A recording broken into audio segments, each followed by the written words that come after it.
I overheard my family's plan to embarrass me at Christmas. That night, Mom called, furious. "Where are you?" I answered calmly. "Did you like my gift?" Christmas had always meant warmth and family to me. But this December, I discovered my own relatives were preparing to publicly shame me and push me out of their lives, all supposedly out of concern. My name is Clara Bennett. I'm 29, and Christmas used to be my favorite holiday. Growing up in the Bennett household meant big celebrations. But as the family's black sheep, with a jewelry business instead of a corporate job, I always felt I had to work harder to be accepted. Early in December, I arrived ahead of schedule to help with preparations and overheard a conversation that changed everything. The same family I loved was planning to humiliate me at Christmas dinner. While I sat there processing that, they also decided to clear out my childhood bedroom. The Bennetts of Greenwich, Connecticut were known for three things: wealth, influence, and extremely high expectations. My father, Richard Bennett, built his investment firm from the ground up. My mother, Margaret, came from an old money family and served on so many charity boards that she joked she needed a separate calendar for them. Then there were my siblings. Ethan, 33, had followed our father into finance without a misstep. Olivia, 31, became the corporate attorney my parents proudly mentioned at their social clubs. And then there was me, meant to complete the perfect trio, yet somehow becoming the family disappointment. Since childhood, the expected path was clear: attend a top university, study law or finance, and join the family firm or land a job prestigious enough to mention at dinner parties. I followed the plan and went to Columbia University. But everything changed in my sophomore year when I took a metal arts class. For the first time, or land a job prestigious enough to mention at dinner parties. I followed the plan and went to Columbia University. But everything changed in my sophomore year when I took a metal arts class. For the first time, I felt genuinely alive while creating with my hands. By senior year, instead of applying for law school, I was selling jewelry at campus markets. My family reacted quickly and harshly. My father didn't speak to me for 4 months. My mother arranged meetings with family contacts, hoping to push me into law firms. My siblings alternated between quiet disapproval and reminding me I was wasting my potential. Still, I graduated, used my savings to rent a small studio in Brooklyn, and set up my first workshop. I lived on ramen, worked 16-hour days, and built Clara designs from nothing. 6 years later, my pieces were in boutiques across New York and New Jersey. I was finally doing well and doing what I loved, but my family didn't think that qualified as real success. Every family gathering followed the same pattern. Mom, are you still doing that jewelry thing? Dad, let me know when you're ready to think seriously about your future. Ethan offered to inspect my financials as if I were playing business, not running one. Olivia regularly sent me corporate job postings for assistant positions, ignoring my experience and degree. Christmas at the Bennett home was especially extravagant. My parents owned a colonial estate with 6 bedrooms, a grand staircase perfect for photos, and a dining room that seated 22. Every December, my mother transformed it into something from a design magazine. Professional decorators changed the theme each year. These gatherings were more about status than celebration. Guests included relatives, business partners, and influential acquaintances. Conversations focused on promotions, luxury vacations, and which Ivy League schools were courting which children. In these settings, my small jewelry brand felt like a lemonade stand. Still, every year I tried. I wore clothes that stretched my budget, rehearsed answers about my business, and brought carefully handmade gifts. Gifts that were usually returned or ignored. I baked cookies that sat untouched next to the caterer's desserts. Whenever I mentioned a new collection, I got polite smiles followed by fast topic changes. This Christmas meant even more to my parents. Relatives from the West Coast and Europe were visiting, including some who hadn't been back in years. My mom had been planning the event since August. Extra staff, remodeled guest rooms, and new decorations. When she called in November, she sounded unusually happy. "Clara, everyone will be here this year. Even Grandma Eleanor is flying in from London. We need to present a united family."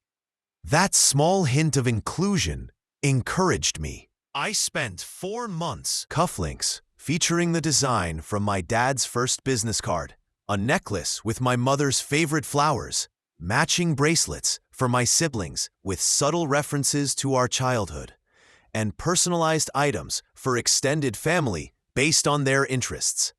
I even ordered new business cards with gold foil and upgraded packaging.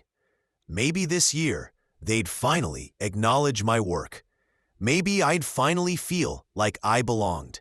The week before Christmas, I wrapped up my orders, packed the gifts, and drove my used Subaru from Brooklyn to Greenwich, arriving around 2:15 p.m. on December 18th. Despite everything, I was hopeful. I had no idea this visit would change my life, my relationship with my family, and my understanding of what Christmas meant. The estate was already fully decorated, white lights tracing every detail, wreaths on each window, and 2 perfectly matched trees at the entrance. Landscapers were finishing up outside. I grabbed my overnight bag and the box of gift samples, excited to show my mom how much effort I put into each piece. Rosa, the housekeeper, greeted me with her usual warmth. Unlike my family, she had always shown genuine interest in my work and still wore a bracelet I made years ago. "Your mom and sister are in the kitchen," she said. I walked into a spotless house filled with floral arrangements and new furniture. The kitchen had been remodeled with marble and stainless steel, more like a showroom than a working space. Mom and Olivia were reviewing something on a tablet with the caterer. They barely looked up when I entered. "Clara, finally," Mom said with no hug. "Your room is ready in the East Wing. Not your old room. We needed more storage this year." No how was the drive. No acknowledgement that I had lived in that room for 19 years. "Hi, Mom. Olivia, the house looks beautiful," I said, trying to be positive. Olivia glanced up briefly. "You look tired. The city must be draining you." It wasn't concern. It was a judgment disguised as sympathy. I smiled politely. "Business has been strong, very busy with holiday orders. I brought samples of the gifts I made for everyone." My mother waved her hand. "We're finalizing the menu. Maybe later. The caterer needs our attention." The caterer gave me a sympathetic look. Clearly, I'd been dismissed. I headed upstairs without a response from them. The familiar knot of disappointment tightened in my stomach, but I pushed it aside. I wanted to find a good moment to reconnect. Later, I went to look for my father and brother, hoping for a warmer welcome. As I approached my dad's study, I heard raised voices. I was about to knock when I heard my name. "Clara needs to understand that this jewelry hobby isn't a stable future," my father said. My hand froze. Ethan added, "That's why I asked Stephen to come. As a financial advisor, he can show her the real numbers during the intervention." Intervention. My heartbeat quickened. I stepped quietly beside the half-open door, out of sight but able to hear everything. "Do you really think Christmas dinner is the right moment?" my Uncle Daniel asked. It's ideal, my mother said. With everyone present, she'll feel enough pressure to make the right decision. My father added, Gregory at the firm can open a marketing position for her. It's not difficult work, but it'll give her structure and a decent salary. Olivia chimed in. We need to be honest. When I suggested she explore other careers, she talked about her Instagram followers as if that was proof of success. They all laughed. It cut right through me. What are you planning to say? Uncle Daniel asked. After the main course, my mom said, shifting to her charity event tone.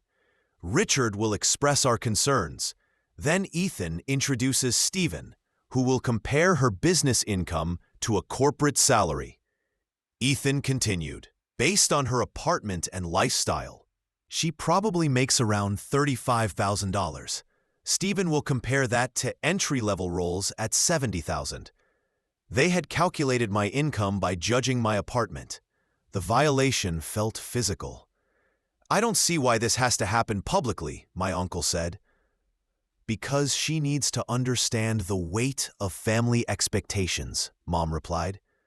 When she sees everyone's concern, she'll realize how her choices affect our reputation. The Whitmans. Daughter just became a junior partner, and ours sells trinkets at craft fairs. Trinkets, craft fairs. They didn't know I had outgrown that stage years ago. They had never asked. And if she refuses? Uncle Daniel asked. Silence. Then my father said, We'll tell her all financial assistance ends. I almost gasped. What financial assistance? I had been independent since graduation. Something they would know if they paid attention. While she's at dinner, the staff will clear out her childhood room, Mom added. Vanessa needs the space, and it's time Clara understood she can't live in two worlds. I felt tears forming. My room was full of keepsakes, journals, and personal items. They planned to empty it without telling me. She still has those participation trophies from grade school art class, Olivia said with a laugh. Mom added, Did you see what she wore on Thanksgiving? That handmade dress looked secondhand. If she insists on this artistic life, she should at least dress properly when representing the family. The dress was made by a friend starting her own fashion line. I wore it to support her. Maybe this intervention will finally make her change direction, Ethan said. 29 is not too late to start a respectable career. I have the perfect analogy, Mom said proudly. I'll compare her jewelry business to the macaroni art kids make. Cute as a phase, but not a life plan. They laughed again, glasses clinking. I stepped away, tears streaming. Vanessa needs the space, and it's time Clara understood she can't live in two worlds. I felt tears forming. My room was full of keepsakes, journals, and personal items. They planned to empty it without telling me. She still has those participation trophies from grade school art class, Olivia said with a laugh. Mom added, Did you see what she wore on Thanksgiving? That handmade dress looked secondhand. If she insists on this artistic life, let her. She should at least dress properly when representing the family. The dress was made by a friend starting her own fashion line. I wore it to support her. Maybe this intervention will finally make her change direction, Ethan said. 29 is not too late to start a respectable career. I have the perfect analogy, Mom said proudly. I'll compare her jewelry business to the macaroni art kids make. Cute as a phase, but not a life plan. They laughed again, glasses clinking. I stepped away, tears streaming. Every word broke through years of trying to belong, years of shrinking myself to fit their standards, and years of seeking approval that would never come. Their plan was clear. Ambush me, shame me in front of extended family, push me to abandon my business, and remove me from the house, all on Christmas. I went back to the guest room, locked the door, and collapsed. The handmade gifts I'd created sat in their boxes, hours of thought and care they would never appreciate. For the first time, I fully understood how little they valued who I was. This wasn't tough love or concern. It was control, manipulation, and a refusal to accept me. I don't remember packing, going down the back stairs, or telling Rosa something vague about a city emergency. The next thing I recall is sitting in my car at a rest stop, hands shaking too much to hold my phone. I called my best friend, Emily, who had helped me set up my first jewelry booth in college. She answered quickly. "Hey, Clara, are you already in the family mansion of misery? How bad is it this year?" Hearing her familiar, kind voice cracked the shock. I started crying and could barely speak. They planned an intervention. At Christmas dinner. Financial shaming. Clearing out my room. "Whoa, slow down," Emily said, immediately concerned. "Where are you? Are you safe?" I looked around at the well-lit rest stop with holiday music playing. "I'm at a rest area. I left. I couldn't stay." "Good. Don't drive while you're this upset. Breathe." I did as she asked, taking slow breaths. Then I explained everything I heard. She listened quietly and then said exactly what I needed. "They're being awful, Clara. None of what they said is true. Your business is real and successful. They're too stuck in their narrow idea of achievement to see it." "But what if they're right?" I whispered, old doubts resurfacing. "What if I'm just pretending at business?" "Clara, you turned down wholesale orders last month because you hit capacity. You have a wait list. You hired your first part-time assistant. That's not a hobby, it's growth." She was right. I had always downplayed my achievements to avoid criticism, but Clara Designs had grown steadily. A major retailer had recently reached out about stocking a diffusion line, and I had been thinking about moving into a larger studio. "Why do I still care what they think?" I asked through tears. "Why do I still want their approval?" "Because they're your family," Emily said softly, "and because they taught you to measure yourself by their standards. Breaking that pattern is hard." Memories surfaced. My mother introducing me as still finding her path when I was 24. My father ignoring my graduation to talk about Ethan's promotion. Olivia offering money for proper clothes at Thanksgiving in front of everyone. Each moment hurt, but I had always made excuses for them. "Do you want to stay with me tonight?" Emily asked. "You shouldn't be alone." "Thank you, but I need to be in my own place. I'll call tomorrow."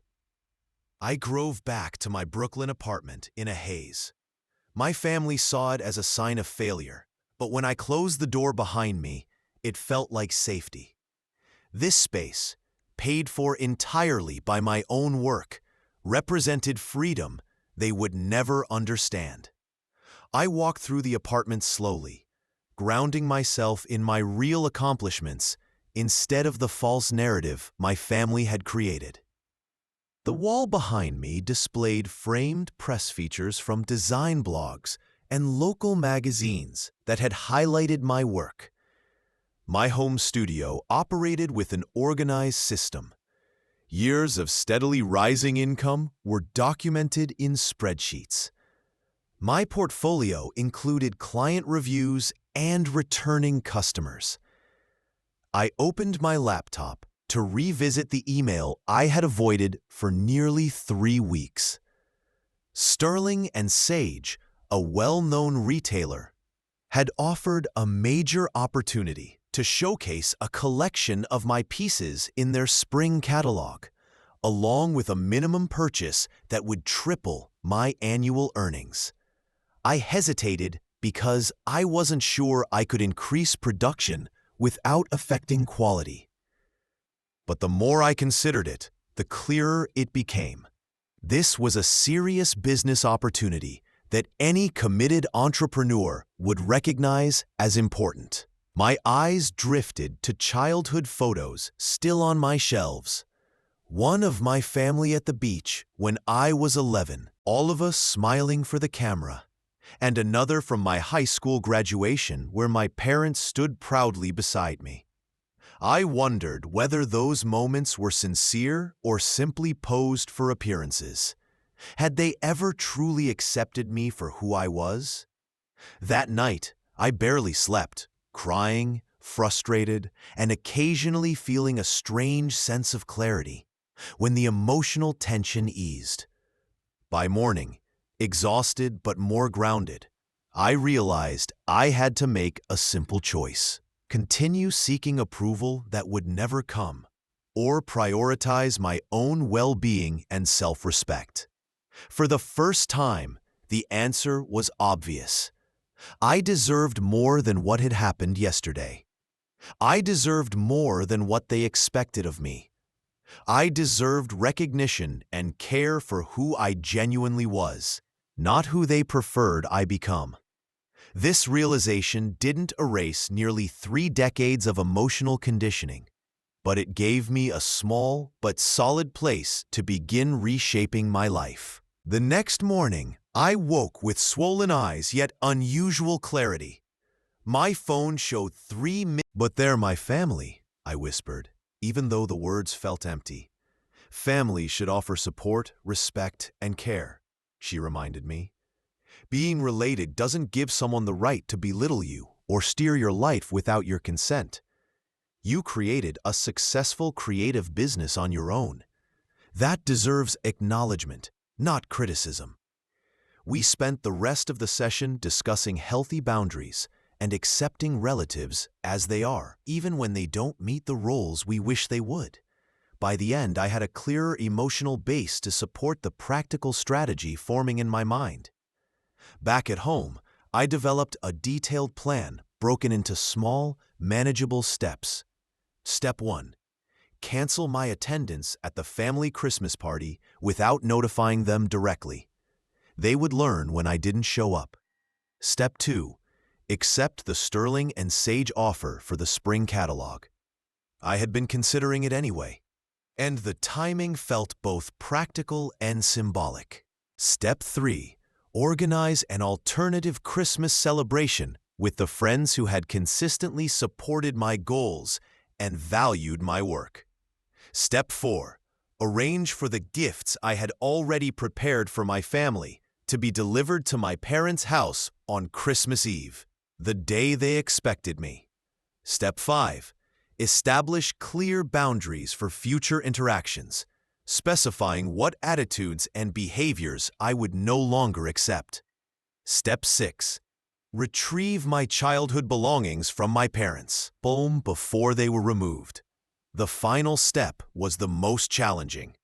I contacted a legal acquaintance specializing in property rights. She confirmed my concern. Since I had moved out years ago, anything I left behind could be considered abandoned. However, she recommended sending a certified letter stating clearly that I had not given up my belongings and intended to collect them. This would serve as a formal record. I wrote the letter immediately, listing specific items with sentimental value in my childhood room: journals, photo albums, early artwork, and jewelry-making supplies from my teen years. I mailed it that afternoon. Next, I called Emily to share my plans and ask for help. Without hesitation, she offered her family's vacation cabin in the Catskills for our alternate Christmas gathering. "It's beautiful in winter," she said. "Large stone fireplace, plenty of bedrooms, and only a couple of hours from the city." My parents rarely use it at Christmas because they travel south. I reached out to the friends who had become my real support network. Noah, my first retail partner who featured my jewelry in his boutique. Claire, a fellow artist who shared workspace with me in my second business year, and Adam, Emily's husband, who had helped build my display fixtures and website. All of them immediately agreed to join what Claire called our chosen family Christmas. The executive at Sterling and Sage seemed surprised but pleased by my quick acceptance. We scheduled a January meeting to finalize designs and production timelines. For the family gifts, I hired a high-end delivery service specializing in personalized presentations. The owner took interest in my situation and promised to deliver each carefully wrapped item on Christmas Eve at exactly the right time. As I completed each step, I felt a blend of sadness and relief. The sadness came from letting go of the family connection I had always desired but never received. The relief came from finally acknowledging the truth and choosing my own well-being. I spent the next 3 days preparing for our alternative celebration, shopping for food, planning activities, and making small handmade gifts for my friends. I stayed purposely busy to avoid slipping into doubt. 3 days before Christmas, my parents, attorney, not my parents, responded to my certified letter. The message stated I could schedule a time to pick up my belongings after the holidays, supervised by a staff member. The cold, formal tone confirmed that my decision was the right one. On December 23rd, I packed my car with gifts, groceries, and winter essentials, ready to drive to the Catskills the next morning. That evening, I sat quietly in my apartment, looking at my small Christmas tree, a modest but tastefully decorated fir representing the life I had built independently. For the first time since overhearing their plans, I felt completely certain. I no longer felt required to fit into their limited ideas of success. I would no longer apologize for choosing a career that brought fulfillment instead of prestige. And I would no longer accept being viewed as lesser simply because my goals differed from theirs. Tomorrow would begin a new holiday tradition founded on respect and genuine care, rather than obligation and appearances. As painful as the separation was, it felt like the first truly authentic Christmas of my adult life. December 24th began bright and crisp, perfect for the drive north. Snow was expected later, promising the kind of white Christmas people often hope for but rarely see in the city. I loaded the last of my items, taking one final look around my apartment, decorated with handmade ornaments and natural garlands, things my mother would have dismissed as crafty rather than refined. Everything felt right. The drive was peaceful, holiday music filling the car as the scenery shifted from urban streets to quiet rural roads. By midday, I reached the cabin, a beautiful wooden structure nestled among lightly snow-covered trees. Smoke drifted from the chimney, showing that someone had arrived before me. As I parked, Emily came out to greet me and help with my bags. "Welcome to Freedom Christmas," she said with a warm smile. Adam and I got here earlier to start the fire and unpack the groceries. The interior was exactly what a winter retreat should be. High ceilings, exposed beams, a large stone fireplace, comfortable seating arranged for conversation, and windows displaying the forest outside. Adam was in the kitchen organizing food, while soft Christmas music played in the background. "This is perfect," I said, feeling my shoulders finally relax. Throughout the afternoon, more friends arrived. Noah brought cases of wine from his brother's vineyard. Claire arrived with freshly baked pies and bread. 2 more friends, Ryan and Caleb, showed up with additional food and decorations. By late afternoon, Everyone had gathered, filling the cabin with laughter, good sense, and genuine warmth. No one questioned me about my biological family until I chose to bring it up. There were no comments about my business or life choices. For once, the contrast with my family was unmistakable. At exactly 7 p.m., my phone rang. I expected it. My family typically gathered for Christmas Eve appetizers at that time. Olivia called first. I stepped into a quiet bedroom before picking up. "Hello, Clara. Where are you? Everyone is asking." Mom stressed. Her tone sounded more irritated than worried. "I'm not coming," I said calmly. A pause. "What do you mean? Of course you're coming. Everyone is here. Grandma just asked about you." I meant what I said. I'm not attending Christmas this year. "You can't just not show up. What do I tell everyone? This is careless, Clara. Just like your—" She stopped, but I knew she was about to insult my business. "Tell them whatever you like," I replied. "I'm sure you'll manage the story in a way that keeps the family image intact." She hesitated, thrown off by my directness. Before she could respond, I added, "Everyone's gifts will be delivered later tonight. I put a lot of thought into them. I hope they enjoy everything." Then I ended the call before she could continue.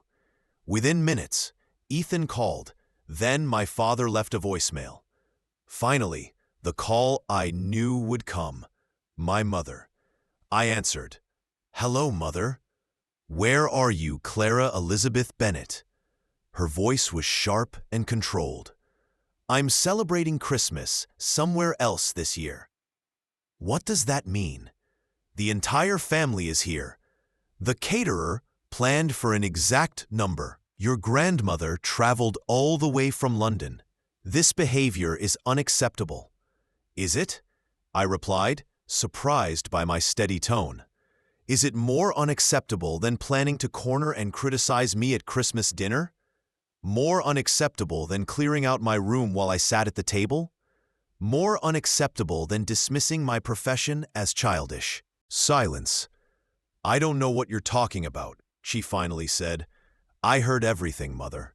Last weekend, in Dad's office, you, Dad, Ethan, and Olivia planning an intervention with Stephen to pressure me into giving up my business for a job at Dad's firm. You planned to empty my room for Vanessa while it was happening." Another long pause, followed by a shift in tone. "Clara, you're misunderstanding. We're concerned about your future. This was meant out of love." I actually laughed, surprising both of us. "Love? Was it love when you called my jewelry trinkets? Or compared my business to a child's art project? Or said I was embarrassing the family because I didn't have a corporate career?" "You were eavesdropping," she said sharply. "I was on my way to speak with you when I heard my name. And thankfully I did, because I would have walked right into your plan." "This is exaggerated. You're being dramatic. Just tell me where you are, and we can talk about it when you arrive." "There's nothing to discuss. I'm not attending any event where I'm not treated as an adult capable of making my own choices. If you don't come, your father will be angry. There will be consequences." The warning hung between us, but for the first time, it didn't affect me. And what consequences would those be? Cutting me off financially? I support myself fully. Taking away my childhood room? You were already preparing for that. Damaging the family's reputation? I'm sure you'll come up with a suitable explanation for my absence.